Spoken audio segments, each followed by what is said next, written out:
Assalamualaikum warahmatullahi wabarakatuh. Perkenalkan, nama saya Rodiah Yulianti. Saya akan mempresentasikan hasil kerja kelompok kami. Yang akan kami bahas adalah tentang prinsip etika lingkungan. Saya di sini akan membahas tentang sikap hormat terhadap alam. Hormat terhadap alam merupakan suatu prinsip dasar bagi manusia sebagai bagian dari alam semesta. Contohnya, tidak menebang pohon secara sembarangan, membuang sampah pada tempatnya, dan tidak merusak tanaman. Saya akan menjelaskan tentang sikap tanggung jawab. Tanggung jawab ini bukan hanya bersifat individual, melainkan juga kolektif.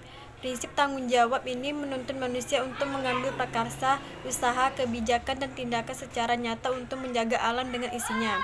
Semua manusia dituntut dan mengikuti untuk bertanggung jawab memelihara alam semesta ini sebagai milik bersama dengan rasa memiliki yang tinggi, sehingga seakan merupakan milik pribadinya. Kemudian ada prinsip kasih sayang dan kepedulian terhadap alam. Prinsip kasih sayang dan kepedulian merupakan prinsip moral satu arah, artinya tanpa mengharapkan untuk balasan, serta tidak didasarkan pada pertimbangan kepentingan pribadi, tetapi semata-mata untuk kepentingan alam. Diharapkan semakin mencintai dan peduli terhadap alam, manusia semakin berkembang, menjadi manusia yang baik, sebagai pribadi dengan identitas yang kuat. Prinsip sederhana dan selaras dengan alam.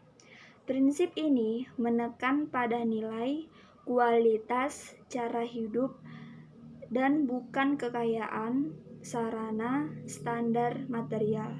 Contohnya, tidak melakukan pengeksploitasi sumber daya alam yang ada di bumi. Selanjutnya, saya akan menjelaskan tentang prinsip keadilan.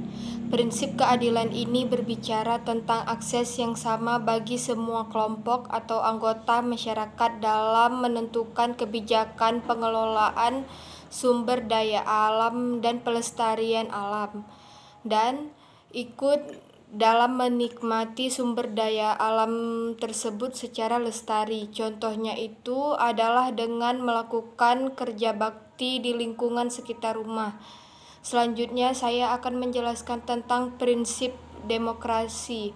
Prinsip ini didasari terhadap berbagai jenis perbedaan keanekaragaman yang berkaitan dengan pengambilan kebijakan dalam menentukan baik buruknya, rusak tidaknya suatu sumber daya alam.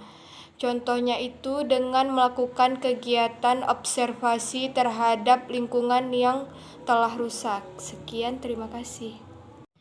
Prinsip integritas moral.